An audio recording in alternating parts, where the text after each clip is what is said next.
민원련의 미디어 탈곡기.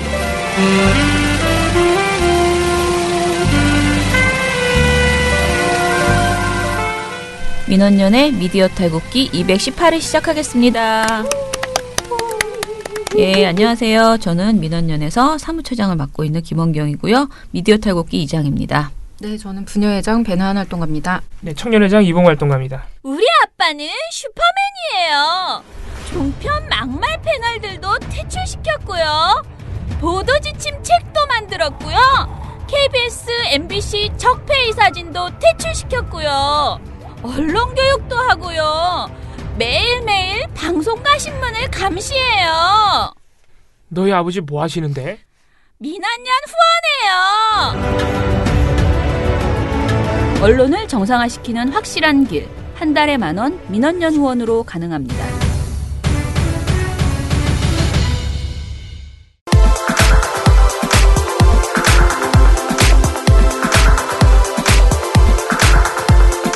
예, 월요일을 굉장히 어제 나름 많은 일을 하고 또 좋은 일도 있었고 그랬습니다. 일단 드디어 KBS 새 사장이 선임이 됐습니다. 저희 그 KBS MBC 정상화 시민행동 방이 있는데요. 카톡방 같은 단체방이 있는데 거기에 막 많은 분들이 되자마자 막 글을 올리면서 축하한다. 고생하셨다. 막 서로를 막 격려하면서 그 와중에 나는 일이 끝났다면서 탈퇴하는 그 방을 나가는 그런 분도 있고 어제 좀 아무튼 뿌듯했습니다. 그래서 내일 그 언론노조 중집이 있는데 중집에서 KBS, MBC 정상화 시민행동에게 감사패를 주신다고 내일 오라고 하더라고요. 그래서 제가 막 웃겨가지고 뭘 또 무슨 우리끼리 그런 걸 주고받아? 그랬더니 그래도 언론노조에서는 이번 작년에 그 한 해 고생했다고 그거를 평가하고 싶다라고 하면서 상을 주신대요. 그래서 제가 내일 가서 받기로 했습니다. 감사패를. 자, KBS 드디어 양승동 사장이 선임이 되었습니다. 물론 아직 과정이 남아있죠. 절차가. 그러니까 KBS 사장은 우리가 국회 청문회를 해야 되기 때문에요. 또 자유한국당이 어떤 활약을 펼칠지 상당히 진짜 즐거울 것 같지 않습니까? 진짜 재밌을 것 같습니다. 버티시면 됩니다. 굳이 그것도 통과 못할 사람 우리가 선임했다 그렇게 생각하지 않습니다. 네. KBS 이사의 표결 결과가 60%고요. 그다음에 정책위원회 그 후보평가 시민자문단의 그 후보평가 점수가 40% 반영이 되었는데요. 양승동 후보자가 이제 선임이 되었다라는 것이고요. 여태까지 양 사장님에 대해서 사장 후보에 대해서는 여태까지 이렇게 여러 번 얘기를 해가지고요. 제가 보기에 이분이 어떤 분인지는 굳이 말하지 않아도 될 것 같고요. PD로서의 능력이나 그리고 언론 개혁, 공정방송에 대한 염원 이런 것은 진짜 분명하다. 그리고 인격적으로도 사람들이 정말 가장 단호하면서도 무난한 굉장히 인품이 좋은 분으로 많이 알려져 있어요. 네. 그래서 그런지 KBS 그 본부 전국언론노조 KBS 본부에서도 환영의 뜻을 밝혔습니다. 그동안 최근에 KBS 기자들이 성명도 내고 여러 가지 방법으로 노심초사 혹시 이러다가 다시 파업해야 되는 거 아니냐라는 걱정을 정말 구체적으로 할 정도로 굉장히 좀 새 사장에 대한 걱정들이 많았는데요. 그래도 양승동 후보자가 내정이 되는 바람에 안심을 하게 됐다. 이제부터는 저는 어제 거기다 그렇게 쓰려고 그 카톡방에 그렇게 쓰려고 했는데 일단 축하한다 이런 말은 써놓고 근데 이제부터는 정말 남 탓할 수 없다. 이제 다 우리가 책임져야 되고 KBS 방송이 엉망이면 저희 민원연이 공격하는 것도 고대영을 공격하는 게 아니고 이제는 정말 양승동 그리고 이 지금에 있는 노조를 공격할 수밖에 없는 거기 때문에 정말 이제부터 어려운 길을 가야 되고 제대로 하셔야 된다. MBC도 뉴스 정상화 초창기에 한창 여러 가지 논란이 있을 때 민원연이 또 그때 한창 열심히 했습니다. 똑같습니다. 그래서 KBS도. 좀 기대하고요. 너무너무 느리게 하시지 마시고요. 제대로 딱딱딱 정리하는 그리고 특히 보도와 시사 쪽은 빨리 좀 제자리를 잡기를 바랍니다. 그걸 위해서 당연히 인적 청산 그리고 그 사람들이 했던 방송과 보도로 평가하셔서 부적절한 보도를 했던 그리고 지금 현재 민원연 보고서나 또는 외부 비평에서 굉장히 문제가 되었던 그런 보도를 하신 분들은 사실상 다시 보도에 나오지 이게 그 주력 멤버가 되지 않도록 앵커부터 싹 다 빨리 정리를 하시기 바란다. 그런 생각입니다. 네, 이게 참 근데 생각해 보면 우리가 지난해 7월에 네. KBS MBC 정상화 행동을 발족해서 시작했어요. 네, KBS MBC 정상화 운동 시민 운동을. 네. 그러면 8개월 만에 드디어 이 장장 8개월 만에 네. 이 사태가 마무리가 된 이게 겁니다. 보람이 있죠. 그래도 우리의 그 돌마고 파케를 매일매일 하던 날에 비하면 이게 어디야, 그죠? 그런 생각은 듭니다. 네, 그래서 정말 많은 분들이 고생하셨고 네. KBS MBC가 정말 좋은 방송 만들 거라고 믿어 의심치 않습니다. 공교롭게도 KBS 얘긴데 네. 좀 나쁜 얘기예요. 곧바로 이렇게 얘기하나요? 방금까지 좋아했는데. 지금 경영진에 일단 관련된 얘기고 아직 새 경영진은 부임도 못했으니까 아직 양승동 후보자죠. 네. 어쨌든 간에 현재 KBS가 어떤 일이 있었는지 아마 기억하실 텐데 한겨레 21이 방송사들의 상품권 페이 등 여러 적폐 나쁜 관행을 보도한 바 있습니다. 특히 이제 한겨레 21이 보도한 거는 특히 이 상품권을 페이로 주는 그런 관행에 집중되어 있었어요. 이 한겨레 21의 보도는 1월 8일 날 나왔었습니다. 지금 1월 8일 이후에 뭐 이제 한 달도 훨씬 지났는데 KBS가 한겨레 21의 그 보도를 언론중재위원회에 제소했다고 합니다. 네, 사유는 허위 왜곡 보도로서 국가기관 방송사인 그러니까 본인들을 KBS의 명예를 실추했다고 정정 보도 및 손해배상을 청구한 겁니다. 언론중재위원회에 제소한다는 거는 어떤 의미인지 아마 다들 아실 텐데 말 그대로 특정 언론사의 언론 보도로 인해서 그 보도가 허위이거나 또는 뭐 명예훼손 또는 왜곡 보도일 때 그 피해자에 해당하는 분이 이제 직접 그 언론사의 정정보도 및 손해배상을 청구할 때 이 언론중재위원회를 통해서 하는 겁니다. 그래서 실제로 손해배상액까지 받아내는 경우도 있고 정정보도나 아니면 또는 반론보도를 내주는 경우도 있고 그거는 이제 잘 됐을 피해자가 정말 그 피해 사실이 인정될 때 언론중재위원회가 이제 재판처 비슷하게 해요. 중재위원들이 들어와서.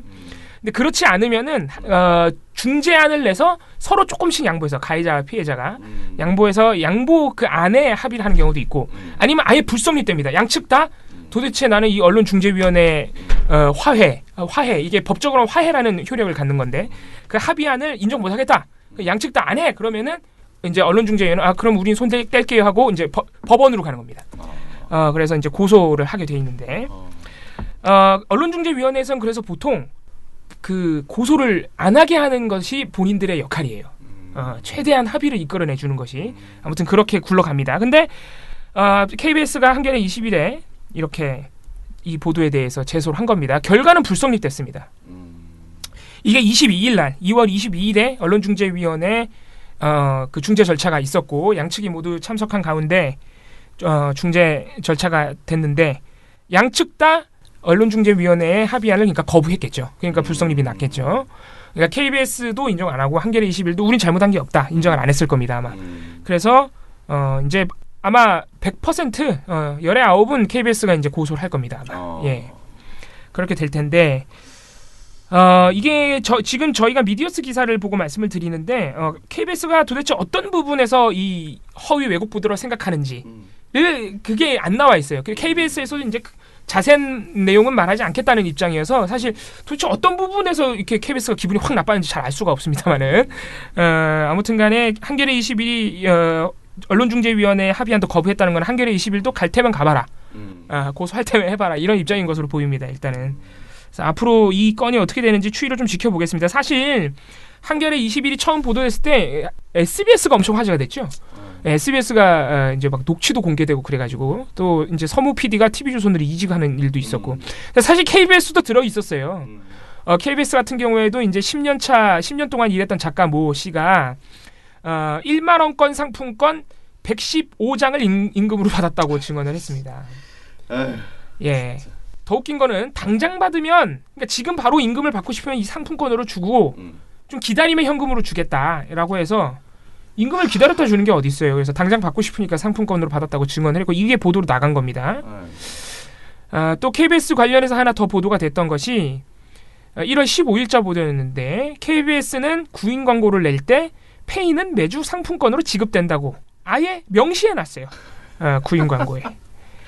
근데 이제 KBS 여기 미디어스 기사를 보면 솔직히 좀 다 이해가 안 가. 미디어스 기사를 읽어도 이해가 안 가고 KBS 입장도 이해가 안 가는데 이제 한겨레 21은 분명히 자기네 기사로 말을 했죠. 이제 지적을 했었는데 그러면 한겨레 21 기사가 마음에 안 들어서 왜곡 허위 왜곡 보도라고 주장을 할 거면 정확하게 뭐가 허위 왜곡인지 정확하게 나와야 되는데 지금 KBS 주장은 뭐냐면 프리랜서 작가들에게 지급한 상품권은 사기 진작을 위한 추가 수당이다. 그리고 이를 작가와 사전에 협의해서 지급했다. 그렇게 얘기를 하거든요. 그런데 그러면 임금을 주고 보너스를 줬다는 의미잖아요. 그렇지. 이 개념은 이게 사실인지 아닌지 한겨레 21도 찾아서 얘기해주고 해야 되잖아. 근데 둘 다 애매모호하게 이렇게 양쪽의 입장이 이 미디어스 기사에 의하면 모르겠고요. 그래서 솔직히 언중이에서 이제 양쪽이 지금 거부한 상태니까 끝까지 가봐야 되는 거 아닌가라는 생각이 들고 지금 우리가 무조건 한겨레 21 기사가 맞다라고 말하기도 상당히 애매해져 버리는 그런 상황인 것 같아요. KBS의 주장이 맞다면 한겨레 21은 명백한 오보죠, 사실은. 그렇죠. 만약에 임금은 다 줬고 추가 수당 때문에 이거를 뭐 준 거라면 그러면은 이거를 쓴 그 작가분이 굉장히 오바를 했다는 개념이잖아요. 거짓 증언을 했다는 얘기가 되고요. 근데 정말 이게 맞는지에 대해서는 얘기가 나와야 될 것 같고요. 그래서 근데 저희가 뭐 이제 KBS의 입장이 이제 고소하면은 그 결과를 기다려봐야겠지만은 SBS 같은 경우에는 자체 조사를 벌였더니 전부 사실이었거든요. 이게 뿌리 깊은 관행으로 알려졌는데 그럼 KBS만 정직하게 그동안 일을 해왔다, 임금을 지급해왔다. 심지어 보너스로 줬다. 네. 이런 부분에 대해서 과연 우리가 얼마나 이렇게 설득력이 있는지는. 그럼 채용 공고에는 상품권으로 준다고 그렇죠. 하고 실제로 만나서는 그건 페이크였다. 그거는 사실은 너의 진정성을 시험해보기 위한 추가 수당이었어. 이렇게 하는 건가요? 여러 정황상 설득력이 상당히 떨어져요. 지금 KBS의 주장 자체가. 임금도 주고 상품권도 주고 임금도 주고 배추도 주고 했다는 소리인데. 그러니까 말이 안 되죠. 엄밀하게 따지면은 이 KBS의 주장을 KBS 그리고 한겨레 21의 보도를 이제 사실관계를 따지고 이제 법원의 판단을 기다려 봐야겠지만 독자들 입장에서 볼 땐 KBS 주장이 그렇게 썩 설득이 확 되지는 않는다는 거예요. 그러면 뭐. 그럼 아무튼 다음 소식. SBS 리턴이 방송심의위원회로부터 법정 제재인 경고를 받았다는 소식입니다. 세네요. 네, 경고 저희가 항상 TV조선이 받기를 고대하고 있는 그 경고가 SBS 리턴에 나왔는데요. 드라마 아니에요? 네, 그렇습니다. 다른 걸로 유명했죠. 고현정 배우 관련 사태로 좀 유명했는데 요거 관련해서 적용된 심의 규정이 정말 굉장합니다. 제25조 윤리성이랑 제26조 생명의 존중 2항, 제27조 품위 유지 5호, 제30조 양성평등 사항, 폭력 묘사 1항, 충격 혐오감, 수용 수준 뭐 등등 해가지고 경고가 결국 의결이 된 건데요. 이야, 막장 드라마였나? 뭐 거의 이 정도면은 1분 1초도 쉬지 않고 사람을 죽이는 모습이 그런가 봐요. 나왔어야 하는 그런 상황인데요. 뭐냐면 리턴 1, 2회에서 속옷 차림의 여성을 세워준 때 남성들이 파티를 열거나 여성의 머리를 피가 나도록 유리컵으로 내리친 채 그다음에 돈을 던져주며 무마하는 장면 등이 이제 선정적이고 폭력적으로 비춰졌고 이거 관련해서 심의에 그 박영수 리턴 EP도 참석해서 자기 의견을 밝혔다고 해요. 근데 당시에 이제 방송소위 소속 위원들은 리턴이 폭력적인 장면을 방송한 데 의도성이 있다는 일치된 의견을 내놨대요. 그리고 의원들 사이에서는 관계자 징계나 과징금 부과까지도 가야 된다. 뭐 이렇게까지도 얘기가 나왔다고 하는데요. 어쨌든 경고 조치로 마무리됐고요. 문제가 된 방송분의 시청 등급 조정을 하는 걸로 나중에 이제 요구하는 걸로 뜻을 모았다고 합니다. 나중에 다시 보기 위해서 19세 이상으로 보면 되겠네요. 네, 근데 끝난 다음에 웃긴 게 이 소위가 끝난 다음에도 계속 욕을 했다는 거예요. 위원들이? 네. 그래서 이거는 이거 15세 이상 관람가로 돼 있는데 19세 이상이 보기도 역겨운 장면이다. 뭐 이러면서 끊임없이 질타를 했다. 얘기를 하고 있고요. 네, 뭐 어쨌든 간에 이런 상황이라고 합니다. 이날 또 고 노무현 전 대통령을 비하하기 위해서 악의적으로 합성한 이미지를 보도에 사용한 SBS 플러스 보도는 아니고 프로그램에 사용한 SBS 플러스와 SBS 펀 E 채널의 캐리돌 뉴스도 법정 제재인 주의를 받았다 그러네요. 근데 종편은 받았던 소식이 없네요. 그러니까요. 그러니까 훨씬 더 심각한 것 같은데. 근데 제가 이제 조금 다른 사람들보다는 심의를 많이 보는 편이고 특히 제가 처형께서 오락 네 프로그램, 연애 연예 오락 오락, 예. 그 심의 특별소위원회에 3년 동안 있었는데요. 저희의 굉장히 큰 고민은 물론 이게 지상파잖아요, SBS가. 그러니까 방송 심의 규정에도 지상파에게는 좀 더 좀 엄격해요. 심의 규정 안에도 그런 조항이 있어요. 지상파에게 원하는. 그런데 아무리 그렇다 하더라도 지금 현재 한국 사회에서 나오는 대부분의 영화가 지금 말한 요 규정을 다 어기고 있잖아요. 생각해 보세요. 무슨 뭐지 그 폭력배 나오거나 뭐 검사 뭐 이런 거 나오는 대부분의 영화 범죄 영화 이런 게 진짜 전부 다 이런 장면이 너무 많이 나와요. 뭐 그 여자들 그 뭐라 그래야 되나 여기 나오는 딱 속옷 차림의 여성을 세워둔 채 남성들이 파티를 벌이거나 여성의 머리를 피가 나도록 유리컵으로 내려친 뒤 돈을 주며 무마하거나 폭력적인 장면들 이런 것들이 너무 많이 나온단 말이에요. 대부분의 영화에서. 그런데 그거를 내용의 맥락을 제거하고 그러니까 맥락이 거의 안 나올 정도로 다 잘라버릴 수는 없거든요. 영화를 편집할 때. 그러니까 보통 요즘 TVN이나 뭐 CGV 이런 그 채널 있잖아요. 채널에서 영화 채널에서 영화를 좀 자르긴 해요. 모든 텔레비전에 나가는 영화는 조금씩 선정적인 잔인한 장면을 자릅니다. 예, 편집해서 나가긴 하는데 이런 장면은 다 나가요. 그대로. 지금 말한 요 정도의 장면은 다 나가거든요. 아주 심각한 뭐 시신이 나오거나 아주 심각하게 야한 그런 선정적인 장면만 아주 조금씩 이제 하거든요. 그런데도 그런 방송을 가지고 우리가 계속 심의를 했었어요. 그러니까 요건 좀 너무 야하다. 요건 좀 너무 폭력적이다. 뭐 이런 얘기를 계속 했는데 제가 보기에는 리턴의 이 장면은 사실은 일상 다반사였던 일이에요. 그래서 좀 약간 당황스러워요. 이게 경고를 맞았다는 거는. 그런데 제가 며칠 전에 말했죠. 전례에 따르지 말아달라라고 얘기했잖아요. 이런 자세를 저는 종편에게 보여야 된다라는 생각인 거예요. 좋아요. 당신들이 정말 지금의 새로 구성된 방송위원들이 정말 원칙대로 심의 규정에 있는 것 그동안 적용 안 했던 거 앞으로 다 적용하겠다. 그래서 이런 일상 다반사역 같은 그 리턴도 온갖 조항을 다 적용시켜가지고 진짜. 경고를 때렸단 말입니다. 그러면은 이 자세로 종편도 이렇게 해야 된다는 거죠. 어떻게 하지 지켜보겠습니다. 네, 종편이 얼마나 남북관계 특히 거기 종편 안에 그러니까 심의 규정 안에 남북관계에 대해서 방송은 남북의 평화 통일에 이바지해야 되고 어쩌고 저쩌고 엄청나게 좋은 규정 중대한 진짜 말이 많아요. 정말 많아요. 반성은 민주주의에 네. 뭐 해야 되고 그런 조항을 제대로 적용해서 하면요. 지금 종편 요번에 그 평양올림픽 한 거 있잖아요. 그거 다 경고 관계자 징계 문 맞아야 돼요. 문 내려야 되는 수준이란 진짜 말입니다. 그 이제 방송 심의 규정 7조를 보면은 네. 7조 보면은 방송의 공적 책임이라는 조항이 있어요. 네. 제가 볼 때 그 조항만 걸어도 종편은 전부 문 닫아요. 그러니까요. 예. 그래서 제가 좀 약간 좀 뭐라 그러지 비아냥거리는 것 같긴 하지만은 좋다. 그래 리턴을 경고까지 때리는 그 자세로 제발 종편을 좀 해라. 근데 리턴은 좀 과했다. 이런 생각이 저는 네. 좀 듭니다. 아니 생각해 보세요. 얼마 전에 저희가 말씀드렸지만 얼마 전에 TV조선 뉴스 몇 개 했는데 전부 법정 제재 안 되고 가벼운 징계인 권고로 끝났는데 그 중에 하나가 뭐였냐면은 이영학 씨 부인이 그 이제 그 사망하는 장면 CCTV 장면을 효과음과 함께 CCTV를 그대로 반복적으로 굉장히 많이 보도해서 그것도 네. 그것도 이거는 사람이 그건 실제로 15세도 아니죠. 사실. 네, 뉴스를 그냥 다 보는 거잖아요. 그리고 그거는 실제로 사람이 죽는 장면이잖아요. 드라마도 아니에요. 그게 권고가 나왔는데 왜 이건 경고죠? 이상하지 않습니까? 네. 좀 약간 현실과 뒤떨어진 그 심의라는 생각은 조금 듭니다.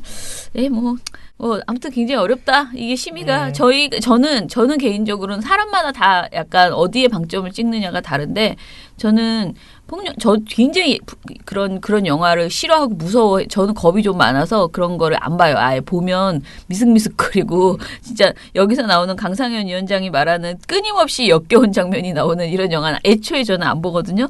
그런데 그렇다 하더라도 방송 그게 추세잖아요. 지금 굉장히 많은 영화에 그런 영화 나오는 것이 드라마도 요즘 점점 이렇게 되더라고. TVN에서 나오는 많은 범죄 관련 드라마가 대부분 그런 영화랑 굉장히 비슷하고 스릴러물 이렇게 해가지고 근데 그게 인기가 좋고 그 내용이 그러니까 뭐랄까 구성이 치밀하면 그것도 괜찮잖아요. 이렇게 보면서 막 누가 범인일까 또는 뭐 심리 이런 것들을 묘사하는 근데 이런 거를 그냥 무조건 그 장면 그 장면이 폭력적이다.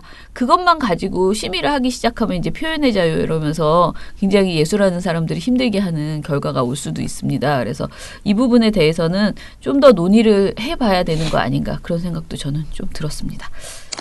저 YTN 그 올림픽 관련 보도 중에 이게 아주 화제가 됐다가 바로 이제 당사자들이 부인하면서 망신을 당한 보도였는데 19일에 YTN 뉴스 앤 이슈라는 프로그램에서 이종훈 스포츠 평론가가 나와서 이제 패널로 나왔겠죠. 뉴스 패널로.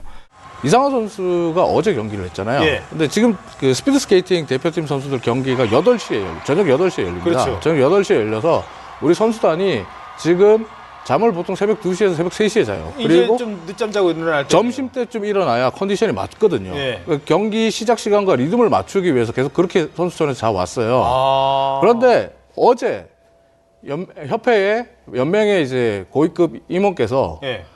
아침 9시에 선수단을 방문했다는 거예요. 예. 그리고 선수단 임원이 왔으니까 예. 선수들 다 깨웠겠죠? 예. 자고 있는 선수들.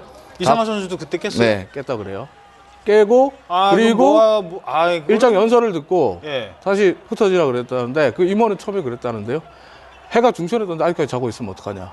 아니 근데 선수들이 자고 일어나는 건 다 컨디션 조절인데 이상화 선수 입장에서 보면 예. 가장 중요한 시합이 걸려있는 그 당일날 예. 리듬이 깨져버린 거예요. 아니 잠깐만 저도 그 얘기 처음 듣는데 이상화 선수 저도 방금 들은 얘기. 이상화 선수도 그러면 일어났대요 그 시간에? 네, 깨워서 평소에 일어났다는 거예요. 자기가 일어나던 시간보다 한 네. 3시간 일찍? 네. 3-4시간 일찍. 오늘 금메달 따려고 지금 경기하는 날인데 네. 그 누군지는 제가 지금 여쭙진 네. 않겠습니다. 이게 YTN에서 조사를 더 해보십시오. 취재를 예. 더 하셔도 좋을 것 같은데 굉장히 충격적입니다. 이게 엄청나게 화제가 됐는데 곧바로 이제 연맹 임원은 물론이고 이상화 선수도 사실이 아니라고 부인을 하면서 이게 이제 오보로 일단락이 됐는데 이게 그래서 많이 본 뉴스 1위까지 올라갔었어요. 근데 이거를 바로 지웠습니다. YTN이 오보로 나왔기 때문에. 그리고 바로 다음 날인 20일 YTN 앵커가 멘트를 통해서 오보임을 인정을 했습니다. 자, 어제 이 시간을 통해서 이상화 선수의 500m 출전 당일 빙상연맹 고위 관계자가 아침부터 찾아와서 이 저녁 경기에 컨디션을 집중하고 있는 선수들 경기력에 영향을 미친 것 아니냐 이런 지적을 했습니다. 아침에 찾아온 것도 사실이었고 일부 선수들의 불만이 있었던 것도 사실이었습니다. 하지만 관련 내용이 논란이 되자 이상화 선수는 방문 당시 자신은 깨어 있었고 경기력에 영향을 미치지 않았다라고 밝혔습니다. 그래서 이런 일이 이제 벌어졌었는데 이제 YTN 지금 현재 파업 중인 YTN 노조가 이런 오보에 대해서 비판을 했습니다. 그래서 취재 현장에 대한 몰이에서 비롯된 책상머리 리포트다. 지금 이런 식의 보도가 YTN의 오보를 양산하고 있다라고 비판을 했습니다. 또 그리고 YTN 노조는 경기장에 취재 기자가 없고 선수에 대한 이해가 부족한 책상머리 오보라고도 비판을 했습니다. 어쨌든 간에 뭐 YTN이 최근에 조금씩 잊을만하면 한 번씩 꼭 이렇게 사고를 좀 치고 있습니다. 네.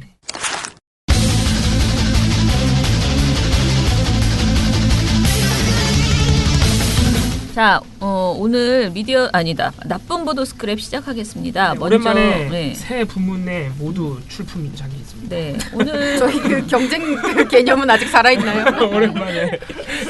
오늘 어제 저에게 사실 금요일 날 저에게 넘어왔던 보고서인데요. 신문 보도 모니터 먼저 해보겠습니다. 내용은 GM 그 군산공장 폐쇄에 관련된 내용이에요. 일단은 이 GM 군산공장 폐쇄가 14일부터 언론에 이제 등장을 했거든요. 근데 14일부터 23일까지의 신문 보도들을 이렇게 쭉 봤더니만은 너무 조선일보가 악성 노조 탓을 하는 것이 눈에 걸리는 거예요. 그런데 이 내용은 뭐 조선일보 조금 있다가 얼마나 악성 노조 탓을 심하게 하는지에 대해서는 조금 더 얘기를 해보고요. 일단 보도량을 봤거든요. 그랬더니 전체 보도량이 사실은 조선일보가 그렇게 아주 많은 편은 아니에요. 그러니까 총 보도량은 18건이었거든요. 근데 중앙일보하고 한겨레가 24건, 그리고 동아일보하고 한국일보가 25건, 경향신문이 29건이에요. 그러니까 경향신문이 관련 보도는 가장 많았는데요. 어디에 방점을 찍나를 좀 고민해 보려고 제가 제목으로 비교를 하라고 그랬어요. 보도의 큰 제목, 그냥 제일 큰 제목을 봤을 때 누구를 비판하고 있는가, GM 사태에 대해서 무엇을 전하고 있는가를 봤는데요. 사실관계를 전달하는 것. 그러니까 아무런 가치 판단이 없이 GM 군산공장 폐쇄 뭐 이런 사실관계를 전달하는 보도만 봤을 때는 중앙일보가 7건으로 그러니까 7건, 동아일보가 9건, 경향신문이 5건, 한겨레 한국이 6건 이렇게 되는데 이렇게 사실관계를 전달하는 보도가 조선일보는 2건뿐입니다. 그 대신 조선일보가 제일 많이 한 거는요. 노동자를 비판하는 제목이에요. 노동자를 비판하는 제목이 경향은 한 건도 없었고요. 한겨레 한국도 한 건도 없습니다. 그런데 동아일보가 2건, 중앙일보가 4건, 조선일보가 5건 이렇게 노동자의 방점을 찍어서 그 노조 탓이다라고 하는 보도가 있었고요. 그게 아니고 GM 탓이다. GM 경영진을 비판하는 그런 제목을 뽑은 곳은 경향신문이 12건으로 가장 많았습니다. 한겨레가 11건, 한국일보가 8건, 그리고 동아일보도 생각보다 GM 비판하는 거기에 8건으로 똑같이 한국일보랑 같았어요. 그런데 조선일보는 GM을 비판하는 건 2건뿐이었고요. 그러니까 노동자는 5건, GM 비판은 2건 이랬다고 보시면 됩니다. 더 웃긴 거는요. 정부를 비판하는 거예요. 정부 비판하는 게 조선일보가 5건씩이나 있습니다. 그런데 그 다음으로 보면은 경향신문과 중앙일보, 한겨레는 2건뿐이었어요. 그러니까 이게 조선일보의 컨셉은 딱 알겠죠. GM은 조금만 비판하고 정부 비판, 그다음에 노동자 비판 이거예요. 완전히 확실하게 관점을 그렇게 찍고 있는 그런 보도다. 이렇게 생각하시면 됩니다. 자, 보도량은 이렇게 비교를 해보고요. 그러면 어떻게 노조를 비판했는가? 일단은 이런 보도가 있습니다. 한국 GM 쇼크 군산공장 5월 폐쇄라는 2월 14일 보도에서요. 군산공장 폐쇄를 결정한 요인으로 고임금과 낮은 노동 생산성이라는 고질병이 원인이다. 한국 차 업체의 생산성은 전 세계에서 가장 낮은 편이다. 국내 5개사의 자동차 한 대 생산 시 투입 시간이 26.8시간인데 도요타는 24.1시간, GM은 23.4시간이다. 반면 국내 5개사의 2016년 기준 평균 임금은 9,213만 원으로 세계 최고 수준이다. 도요타, 폭스바겐보다 높다라고 지적을 했습니다. 근데 이 말 제가 지금 말씀드린 요 노동 시간과 평균 임금 이게 제가 말한 동아 그다음에 중앙 이렇게 다 비슷하게 이 논리를 엄청나게 많이 인용을 하거든요. 어디서 이렇게 튀나온 것인지 아무튼 기준 평균 임금 그러니까 국내 5개 기준 평균 임금보다도 GM이 높고 그다음에 세계로 봤을 때는 더 높고 이렇게 계속 이 이야기가 나오고 있습니다. 그리고 사설에서 뭐라고 하냐면은 한국 자동차 산업은 이건 2월 14일 사설 되게 여러 번 썼어요. 그런데 조선일보 사설입니다. 한국 자동차 산업은 인건비가 세계 최고 수준인 반면 생산성은 세계 하위 수준이다. 세계 최악의 고비용 저효율 구조가 생겨난 것은 한국 특유의 철밥통 노조 때문이다. 민주노총 산하 한국 GM 노조는 회사가 적자를 내는데도 매년 임금 인상을 요구하며 파업하고 있다. 한국 철수설이 불거진 지난해에도 한국 GM 노조는 17일간 부분 파업을 벌여 1만여 대 생산 차질을 빚었다. 군산공장 폐쇄가 결정된 후에도 노조 측은 투쟁을 선포했다. 이 자세로는 나머지 공장 3곳도 어떤 운명을 맞을지 알 수 없다. 이렇게 비판을 했습니다. 그러니까 전반적으로 보면은 이 GM 폐쇄는 이해가 간다. 이런 노동자를 데리고 무슨 일을 하겠느냐. 뭐 이런 태도로 지금 계속 이야기를 하고 있어요. 또 다른 보도에서는요. 이것도 사설이에요. 2월 15일 그 다음날 사설입니다. 전날 해놓고 또 하는 거야. 2탄으로. GM의 먹튀식 전략과 악성 노조를 그대로 두면 국민 세금을 퍼붓는 일은 결코 있을 수 없다. GM은 글로벌 생산 물량을 한국에 추가 투입하겠다는 약속을 먼저 해야 하고 이때는 이게 양비론으로 이렇게 말하는 거예요. 경영 실태를 투명하게 공개해야 된다. 노조의 고통 분담은 당연한 전제다. 라고 노조를 또다시 이제 압박을 합니다.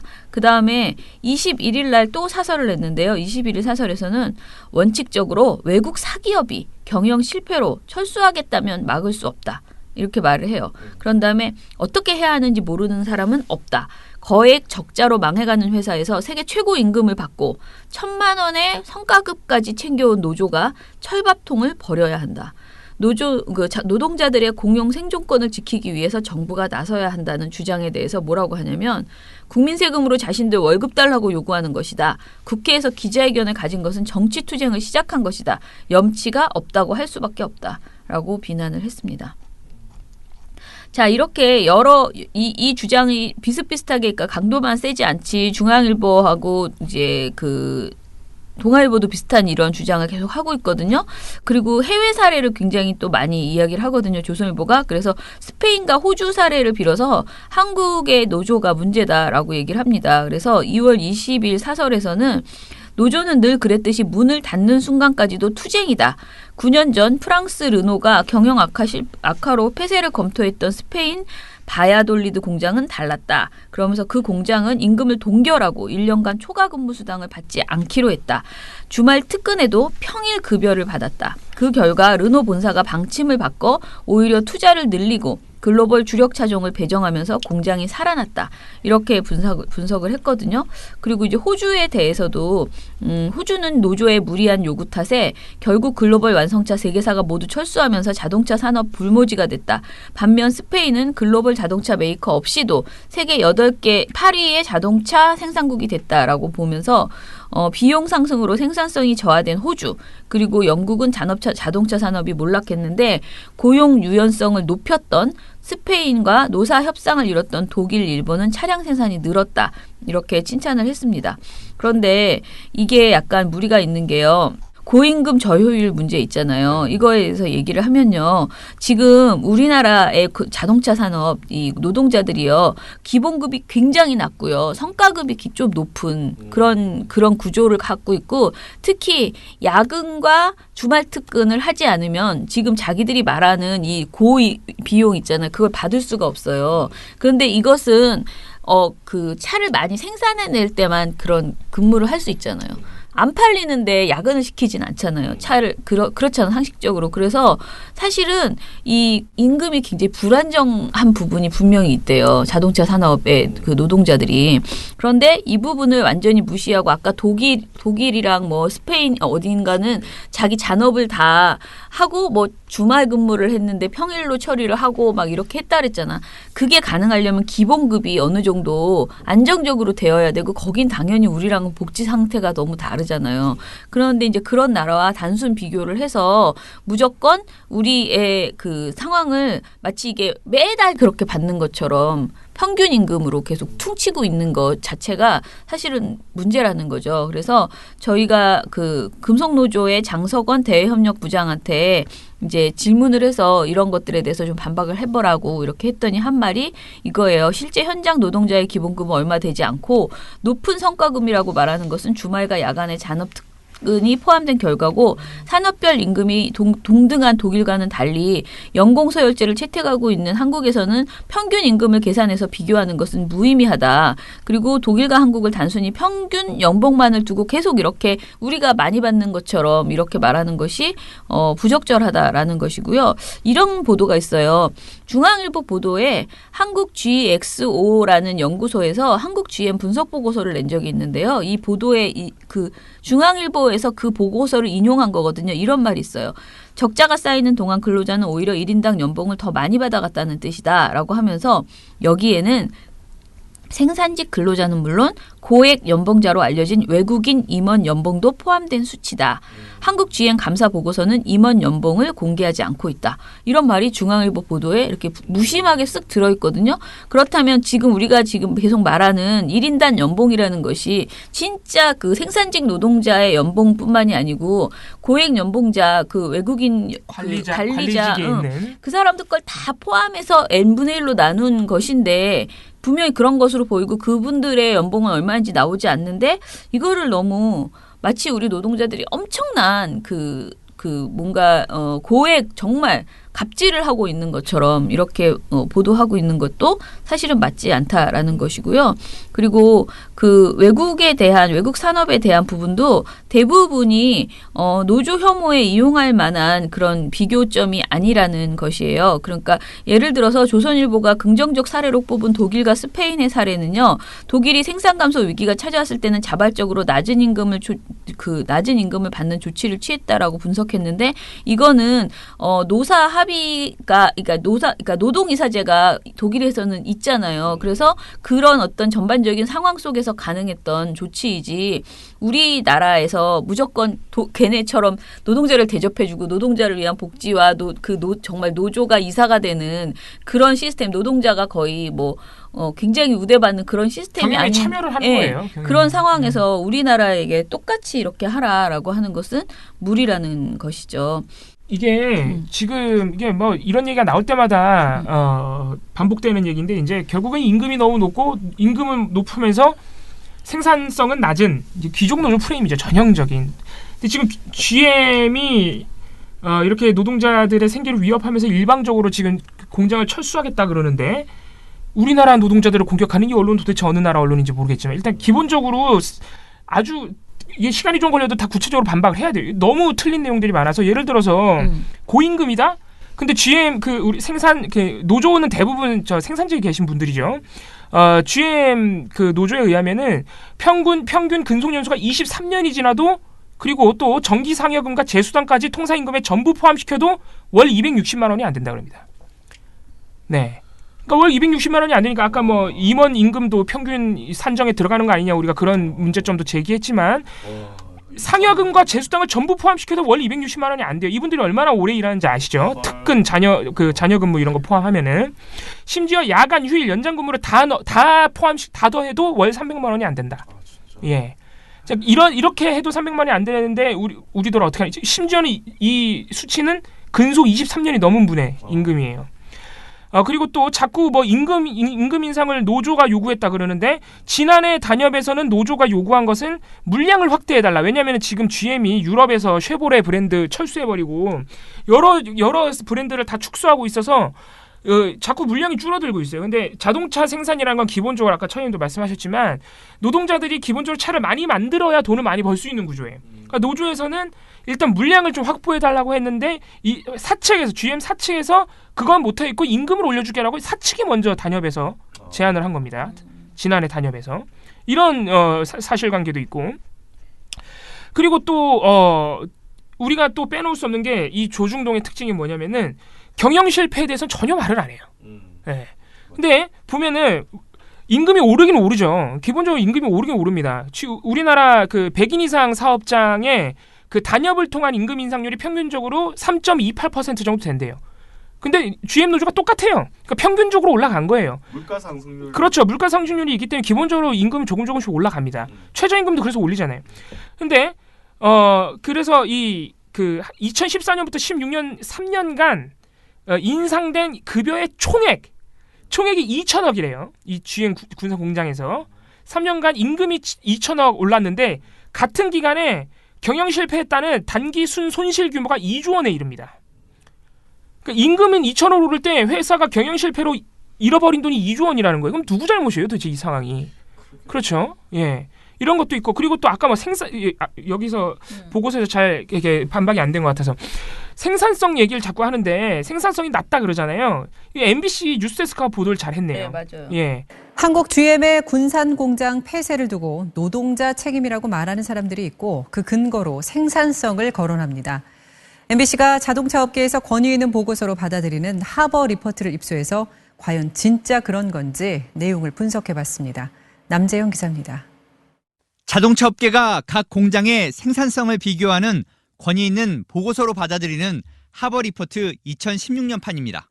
한국 GM 부평 공장은 26.38로 33위, 창원은 28.62로 41위, 군산은 59.31로 130위를 기록했습니다. 그런데 군산보다 더 아래 순위에 폭스바겐과 포드, 벤츠와 르노, 벤베와 제규어, 푸조 등의 생산 공장들이 눈에 띕니다. 그뿐만 아니라 같은 GM에서도 아르헨티나나 이집트, 타이와 미국 디트로이트 공장 등이 군산보다 HPU가 더 나쁘게 나옵니다. GM이 생산성 지표를 공장 폐쇄의 직접적인 원인으로 돌릴 수 없는 이유입니다. 전반적인 경영의 실패라고 봅니다. GM 본사가 글로벌 네트워크를 전부 다 조종하면서 결국 한국도 거기에서 같이 움직일 수밖에 없는 그러한 상황입니다. 또 생산성 지표는 같은 시간에 얼마나 많은 자동차를 생산했는지를 비교하는 것인데 지금 군산 공장처럼 생산을 하고 싶어도 생산 물량이 없으면 HPU는 악화될 수밖에 없습니다. 이렇게 보면은 GM 군산 공장이 굳이 그렇게 생산성이 엄청 떨어지는 것도 아니에요. 온전히 노동자의 잘못이, 조선일보가 보도하는 것처럼 전부 노동자의 잘못이냐? 아니라는 거죠. 지금 GM 사태에 대해서 분명히 책임져야 될 사람들이 있기는 하죠. 그런데 그것에 대해서 계속 노동자 탓만 하면서 그러니까 이게 진짜 노동자가 절감하면 된다? 안 돼요. 안 되는 문제거든요. 지금 노동자가 올해 임금 인상을 뭐 어쩌고 저쩌고 한다고 해서 GM이 돌아오느냐, 그것도 아니에요, 사실상. 근데 그냥 이 핑계를 대고 계속 노동자를 비판만 하고 있는 것이고요. 그리고 겁박을 하는 거죠. 니네 이런 식으로 하면 다른 노동계에게도 다 이런 식으로 경영진이 철수할 수 있어. 이 뭐 외국이든 한국이든 이렇게 할 수 있어. 이게 완전히 자기네들한테는 굉장히 호재인 것처럼 그런 식으로 지금 접근을 하고 있다는 것이죠. 그리고 오히려 정부를 비판하는 게 지금 현 정부를 비판한다는 거예요. 현 정부는 GM 사태에서 똥 밟은 거예요, 진짜. 네. 좀 나쁜 얘기가. 이게 진짜 그 정권에서 계속 제가 저번에도 말했지만 산업은행의 문제점이라든가 이런 것들을 하나도 지적을 안 하고 여태까지 감싸고 정말 제대로 지적 하나도 못한 언론도 문제고요. 이 사태가 이렇게 되기까지 방치해 놓았던 사람들의 문제는 전혀 지적하지 않으면서 갑자기 느닷없이 뭐 정부가 지원을 해줘도 또 욕할 거예요. 왜 국고를. 그러니까 지금 굉장히 꽃놀이패야 지금 조선일보는. 그러니까 어떻게 해도 비판할 수 있다. 우리 너무 좋아. 이런 남의 불행이 자신의 행복인 것처럼 근데 돼버린. 정말 알겠어요. 노조 싫어하는 것도 알겠고 뭐 주인 공장 좋아하는 것도 알겠어. 문재인 정부 싫어하는 것도 알겠어. 다 이해하는데 아무리 그래도 이 사실관계를 입맛에 맞게 취사 선택하고 막 그래서 일부 자기네한테 유리한 거 골라가지고 막 침소봉대에서 노조를 막 깎아내리고 이런 식의 보도 형태는 우리가 많이 봐왔지만은 이거 진짜 잘못된 겁니다. 정말 그만해야 되는데. 네네. 예, 이거 어떻게 뿌리 뽑을 수 있을지 정말 난망한 일이긴 합니다. 아이고, 귀족놀이 풀린 자체가. 예. 뿌리는 못 뽑습니다. 그냥 또 폐간? 아휴. 지난 19일과 22일 원불교 환경연대와 영광 탈핵 공동행동 등 환경단체 회원들이요.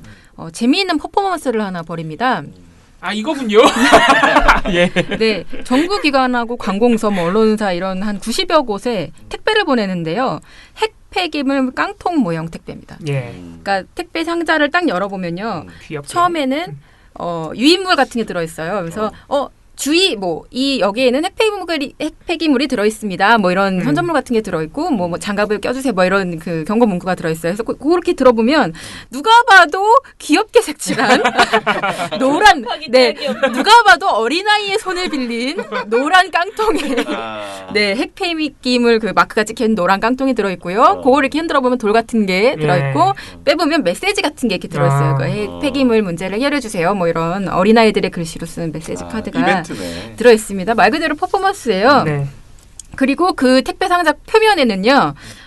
보낸 사람의 그 연락처가 적혀 있어요. 아, 그렇군요. 네, 그런 단체겠죠. 네, 그러니까 핸드폰 번호가 사실 안 적혀 있으면 이게 중간에 택배 그 부실 그렇죠. 뭐 이런 것 때문에 예. 안 보내주거든요. 예. 우체국 택배기 때문에. 네, 그래서 발송자는 일단 영광 주민으로 명시되어 있고요. 네. 원불교 환경연대 관계자 연락처가 기재되어 있습니다. 예. 네, 자, 요걸 받고서. 일부 하나 아니에요? 일부도 아니고? 네, 몇 군데서 몇 군데 이게 굉장히 여러 곳에 보내지면서 몇 군데 이제 장관실이라던가 뭐 이제 그 기관에서 경찰을 부릅니다. 예. 네, 경찰을 부르고 이제 생화학 테러가 있을 수 있기 때문에 관련 전담 부서를 보내달라 뭐 이렇게 해서 이렇게 방호복을 입으신 분들이 와서 이렇게 멀리서 이렇게 착 개봉을 하는 뭐 그런 걸 하세요. 그래서 그 동영상도 있거든요. 봤더니 창이 여는데 모두가 대실망 하는 그런 모습이 이벤트 한번 제대로 했네. 네, 정말 이벤트, 정말 빅 이벤트를 한 거죠. 특히 산업통상자원부가 했다는 점이 이렇게 경찰 불렀거든요. 되게 네, 웃기죠. 그리고 나중에 말씀드리겠지만 MBC 보도를 보면은 그 열어본 다음에 놀라서 다시 신고하신 경우도 있어요. 아 진짜요? 열어본 다음에 거기 보면 이제 경고문구에 이제 핵 폐기물입니다 이렇게 돼 있으니까 나 만졌나 봐봐 이러면서 신고를 한 케이스겠죠. 네, 그래서 그런 이제 해프닝이 좀 있었습니다. 예. 근데 우리가 그러면 사실 이 이벤트를 보고서 제일 먼저 궁금해야 되는 거는 이거죠. 왜 이걸 지금 했지? 예. 라는 것과 또 하나는 왜 하필이면 영광탈핵 공동행동에서 이걸 했을까? 뭐 이런 것들을 궁금해하면 되겠죠. 그걸 말씀드리면요. 일단은 오는 3월 11일이 후쿠시마 원전 핵사고 7주년입니다. 아, 맞아요. 예. 네, 그거 관련된 이벤트고요. 예. 또 하나 왜 영광군이냐면요. 영광은 뭘로 지금 분쟁이 일어나고 있냐면요. 고준위 방사성 폐기물 처리 문제로 어마어마하게 지금 예. 분쟁이 일어나고 있는 지역입니다. 그 고준위 방사성 폐기물이라는 게 뭐냐면요. 핵 연료를 사용을 해요. 예. 그런 다음에 그 중에서도 이거는 진짜 못 써. 완전 예. 폐기해야 돼라고 하는 다 쓴 거. 완전 고독성, 예. 고농도의 방사성 위험물질을 의미합니다. 예. 이거는 어떻게 뭐 처리할 수 없어요. 그냥 말 그대로 완전 밀봉해서 예. 묻는 수밖에 없어요. 묻어버려야 예. 되는 것들이에요. 폐기 근데 방법이 없어요. 네, 근데 그 묻을 부지를 지금 우리가 선정을 네. 못하고 있고 문제는 지금 영광 그 한빛 핵발전소 고준위 방사성 폐기물 임시 저장소 용량이 한 2014년도에는 포화예요. 아 이미 끝났군요. 네, 이제 거의 끝나가는데 음. 부지 선정도 못했어요. 그러면 지금 뭐 어마어마하게 절박한 상황인 거죠. 큰일이네, 예. 근데 주민들 입장에선 이런 겁니다. 핵발전소가 이미 세워져 있어요. 영광에. 예. 네. 근데 주민들 입장은 핵발전소가 세워져 있는 것만으로도 우리는 위험을 안고 사는 건데 박근혜 정부에서 어떤 법안을 통과시키냐면요. 핵발전소가 있는 지역에 핵 폐기물도 같이 묻어라. 묻을 수 있게 이렇게 은근슬쩍 할 수 있는 법안을 딱 처리를 시켜요. 네. 그러면 주민들 입장에서는 나가겠네요. 장난하냐? 네. 차라리 그냥 완전 자료 공개 그 정보나 이런 거 투명하게 공개해서 민주적인 절차로 얘기를 그렇죠. 해라. 그렇게 은근슬쩍 니네가 갖고 있으니까 여기다 그냥 놓고 갈게. 이런 식으로 하지 마라. 이게 뭐야. 우리는 반대했는데 왜 이걸 놓고 가려고 그래. 이런 문제가 벌어지고 있는 거죠. 그러면 주민들 입장에서는 사실 생존권 문제이기 그렇죠. 때문에 무섭죠. 이 맥락을 보도하는 게 아니라 지금 관련된 보도들이 전부 어떻게 보도할지 알만하다. 네. 관계 부처들이 깜짝 놀랐다는 걸 보도를 하고 있어요. 이 또 핵을 반대하는 이 네, 시민단체에서 이렇게 해서 지금 테러를 했다 말. 네, 테러처럼 이런 걸 보내서 경찰에 신고해서 지금 수사 진행하고 있다. 진짜 수사를 해요? 네. 진짜? 수사를 진행하고 있다. 왜 이낙연 총리는 그거 보내준 거 가지고 그 인증샷도 찍었다던데. 그러니까 일종의 협박 같은 거라고 본 거죠. 진짜? 네. 그래서 그 수사할 거다라는 식으로 형태가 이제 보도가 구성이 됐는데요. 방송 보도를 먼저 좀 얘기를 해볼게요. 방송사 중에서는요, MBC랑 TV조선이 요거 관련 보도를 내놨습니다. 근데 보도 구성이 큰 틀에서는 유사합니다. 맨 처음에는요, 장관실, 총리실 그래서 이 해당 택배를 받고 깜짝 놀랐다는 걸 보여줘요. 근데 그 부분의 분량이 굉장히 깁니다. 예. 어마어마하게 놀라고 알고 봤더니 시민단체에서 보낸 가짜 그런 그렇죠. 폐기물이었구나라는 걸 보여주고요. 그 다음에 이게 법적으로 문제가 될 수 있어서 경찰이 조사에 나섰다라는 얘기를 보여주면서 마무리됩니다. 예. 보도 구성은 다 이래요. 근데 이 중에서 굳이 더 꼽자면 더 심각한 건 TV조선 쪽이에요. 왜냐하면 TV조선은 계속 그 얘기를 하는데 정작 퍼포먼스 그거를 벌인 단체의 의도는요. 한 원전 반대 단체가 핵 폐기물 문제의 심각성을 알리겠다며 이 같은 소포를 청와대, 정부기관 등 90곳에 보내는 퍼포먼스를 한 겁니다. 요 한 문장으로만 요약이 돼요. 그러니까 왜 보냈는지는 말 안 하고 왜 어떻게 놀랐는지만 계속 보여주는 거예요. 반면에 MBC는 놀라는 모습을 되게 열심히 보여주는데 네. 그것과 함께 왜 보냈는지도 비교적 이거보다는 잘 설명을 해. 그러니까 충실하진 않아요. 그러니까 충실하다는 표현을 쓰기는 좀 애매합니다. 그냥 이것보다는 몇 마디 더 소개를 해주고 당사자 조은숙 원불교 환경연대 교육국장의 멘트를 하나 넣어주는 거죠. 그래도 멘트를 땄군요. 네, 넣어주는데 대책이 없는 핵 폐기물을 어떻게 할 것인가 이 문제를 다 같이 좀 고민을 해주셨으면 하는 차원에서 그런 이제 절박한 마음에서 다만 MBC도 마무리는 경찰 얘기를 하면서 네, 끝내기 때문에 이제 비슷했다라고 말씀드린 거고요. 이렇게 관공서 충격에 총격을 맞춘 보도 행태가 방송 보도만 이렇게 내놨느냐? 그렇진 않고요. 연합뉴스도 이렇게 내놨고요. 뉴스원도 이렇게 내놨고요. 그러니까 어떤 통신사들 보도가 일단 이랬고 당연히 이걸 받아 쓴 관련 매체들 일반 인터넷 매체들도 이런 보도를 내놨고요. 특히 이게 지역지들이 굉장히 심각하더라고요. 그러니까 이 택배가 지역으로 가서 그 해당 지역 도지사나 이런 분들이 놀라면 난리가 났구나. 우리 도지사님이 놀라가지고 큰일 났다 충격 막 이런 보도가 막 나오는 식인 거예요. 거의 저는 공보실에서 내놓은 보도인 줄 알았어요. 이렇게 과하게 나고 있군요 지금. 네, 그렇게 나고 있는데 아까 말씀드린 것처럼 왜 보냈는가, 왜 이걸 할 수밖에 없었는가, 그리고 실제 막말로 열어보면 그게 자꾸 화면에 나오지만 조약합니다. 한번 우리 청취자 여러분들 한번 직접 보시는 보세요. 것이. 보면은 택배 상자도 그냥 종이 상자고 좀 요만해요. 정말 진짜 그 손에 이렇게 들고 다닐 수 있는 요만한 상자예요. 근데 물론 그럴 수 있어요. 그러니까 사람에 따라 겁이 많고. 그렇죠. 놀랄 수 있습니다. 네, 겁이 날 수 있고 또 테러는 언제 어디서든 일어날 수 있는 것이고 핵 폐기물이 아니더라도 다른 뭐 폭탄 장치가 될 수도 있는 거죠. 뭐. 근데 겁을 낼 수는 있는데 아니라는 게 확인됐잖아요. 그러면 그 상황에서 언론이 놀라는 거에 초점을 맞추는 게 아니라 왜 이렇게 깜짝 놀랄 만한 이벤트를 했어야 됐는지를 초점을 맞춰서 왜 이 지역에선 이런 걸 해요? 라는 거를 한마디라도 말을 해줘야 될 거 아닙니까?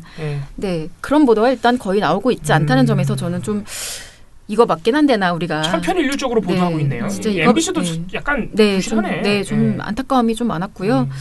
조금 이거보단 잘할 수 있지 않나 그런 아니 생각이 왜냐면은 들었습니다. 지금 이게 영광에서는 우리가 너무 먼 지방이라 우리가 잘 체감하지 못하지만 제가 한번 우리 핵발전 관련 모니터 한참 할 때 제 토론회 한 2번 갔잖아요. 그때 가보니까 지역에서 많이 올라오시는데 지역 분들이 진짜 울어요, 진짜. 너무 무서운 거예요. 너무 무섭죠, 진짜. 네, 저는 정말 깜짝 놀랐는데 내가 정말 체감을 못하는 거구나 깜짝 놀랄 정도로 정말 심각한 문제거든요. 특히 영광은 저는 오늘 이 얘기 처음 들었는데 박근혜 정부가 그렇게 은근슬쩍 묻고 가려는 거를. 이게 정말 심각한 게 고준위 핵폐기물은요. 일단 처리 방법이 없어서 묻는 것밖에 방법이 없는데 이게 완전 봉인되는 기술도 없어요. 그게 연구 중이야, 계속. 우리나라가 조금 뭐 앞서 나간다는 얘기는 있더라고요. 아무튼 그런 보관 방법에. 근데 이게 그러니까 핵폐기물에서 계속 방사 물질 나와요, 계속. 이거 어떻게 할 수가 있는 방법이 없어요. 되게 그래서 우리가 핵발전을 하지 말자는 겁니다. 핵발전하면 이게 핵폐기물이 계속 나와요. 어쩔 수 없이. 그래서 이게 굉장히 지역에서는 영광에서는 심각한 문제라서 사람들에게 이걸 알려야 되는 필요성이 굉장히 절박한 거죠. 그죠. 특히 이게 정부 관계자들이 좀 알아야 돼. 지역 관계자들도 알아야 되고. 알아야 되니까 이런 조금 서프라이즈한 퍼포먼스를 하는 겁니다. 그래서 놀랄 수 있습니다, 충분히. 네.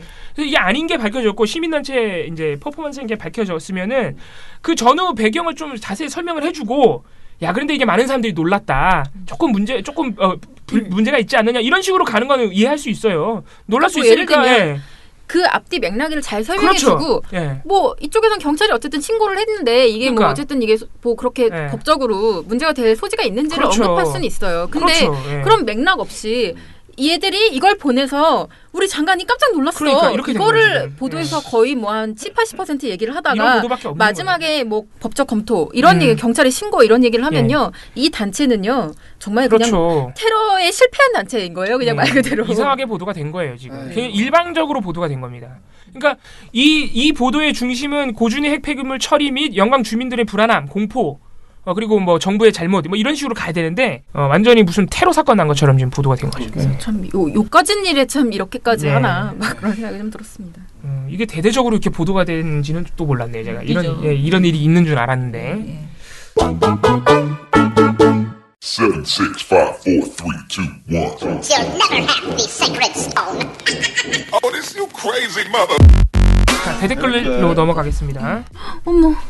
왜? 유병곰탱님 언어 사진 올려주십시오. 헐. 이런 댓글 지우죠. 왜죠?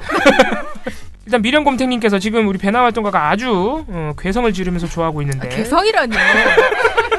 그런 알겠습니다. 표현 쓰지 말아주세요. 환호성을 지르면서 좋아하고 있는데. 아니죠. 제가 어머라고 했잖아요. 어머라고 했죠. 굉장히 그런 괴성이라뇨. 분녀회장님 헌정샷이라고. SBS 어플에서 드라마를 한 편 보는데 부녀회장님이 좋아하는 원오원이 광고로 딱 나왔다고 하면서 네. 원오원이 이거 뭐라고 해야 되죠?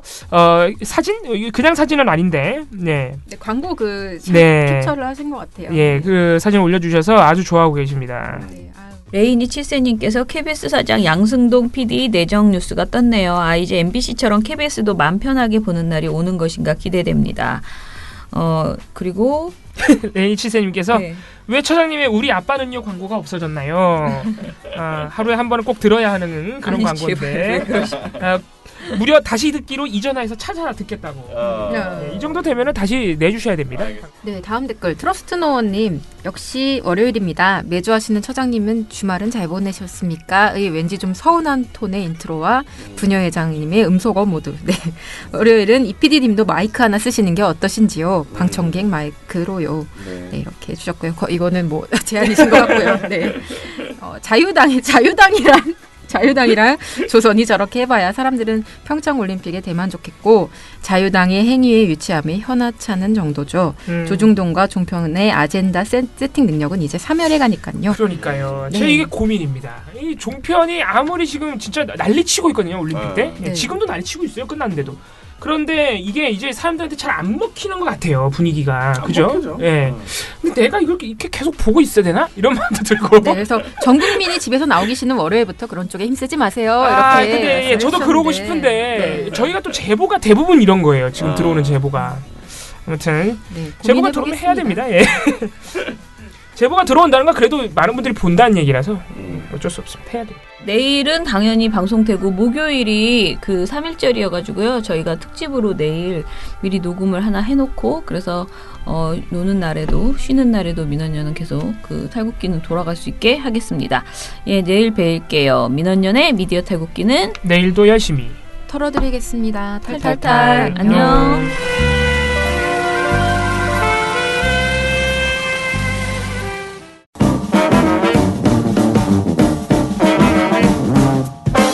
여러분, 미디어 탈곡기 잘 들으셨나요?